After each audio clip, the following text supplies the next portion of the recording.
آج کل ہر انسان کے گناہ، اس کے اعمال، اس کے کاروباری لین دین، سود والی کمائیاں، حرام کی کمائیاں، غلط رشتے اور غلط تعلقات، غلط معاملات اور ماں باپ کے ساتھ بے ادبیاں، اللہ کی نافرمانیاں، جرم، ظلم، ایسے انسان اتنی ایسی نافرمانی میں مبتلا ہے کہ ہر انسان کو پتہ لگ جاتا ہے کہ میرے ساتھ میرا اللہ ناراض ہے۔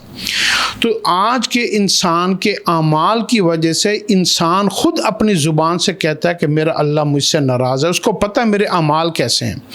اگر آپ چاہتے ہیں کہ آپ اللہ کی ناراضگی کو ختم کر دیں، اللہ کے غصے کو ٹھنڈا کر دیں، اللہ کو راضی کر لیں اور آپ کو عبادت بھی کوئی نہ کرنی پڑے، مال بھی نہ خرچ کرنا پڑے، آپ کو محنت بھی نہ کرنی پڑے اور آپ اللہ کو بغیر کسی عبادت، محنت، مشقت، مال خرچ کیے بغیر آپ اللہ کو راضی کر لیں اور اللہ آپ سے خوش ہو جائے اور اللہ آپ کو وہ ساری نعمتیں دینی شروع کر دے جو کسی نیک بخت مقدروں والے بندوں کو دی جاتی ہیں، تو میں آپ کو ایک نسخہ بتاتا ہوں۔ اس نسخے کو آپ اپنی زندگی کا حصہ بنا لیں، آپ کو خود محسوس ہوگا کہ اللہ آپ سے راضی ہو گیا۔ اور وہ نسخہ ہے کہ آپ درود شریف کو پڑھنا شروع کر دیں۔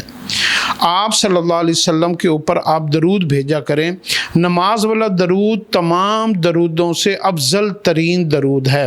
آپ 10 منٹ، 5 منٹ، 15 منٹ، 20 منٹ، کم از کم 40 مرتبہ آپ کیا کریں، اللہم صلی علی محمد وعلی آل محمد کما صلیت علی ابراہیم وعلی آل ابراہیم انک حمید مجید، اللہم بارک علی محمد وعلی آل محمد کما بارکت علی ابراہیم وعلی آل ابراہیم انک حمید مجید۔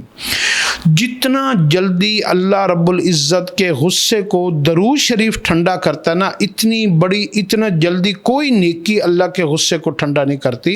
اس لیے جو ہے کہ جب آپ کو پتہ چلے نا آپ کے دائیں طرف ہر طرف سے مصیبتیں، پریشانیاں، غم، ذلتیں، رسوائیاں اور تنگیاں اور قرض اور بیماری اور آپ حالات میں گھر گئے، دشمنوں میں گھر گئے، تو آپ کیا کریں، درود شریف کو کثرت سے پڑھنا شروع کر دیں۔ آپ کا دل سخت ہو گیا، آپ کا نیکی کرنے کو دل نہیں کر رہا، تو آپ دیکھیں گے کہ ساری، پنجابی میں کہتے ہیں، ستے ہی خیریں مل جائیں گی۔ تو آپ درود شریف کو اپنی زبان کے اوپر جاری کر لیں۔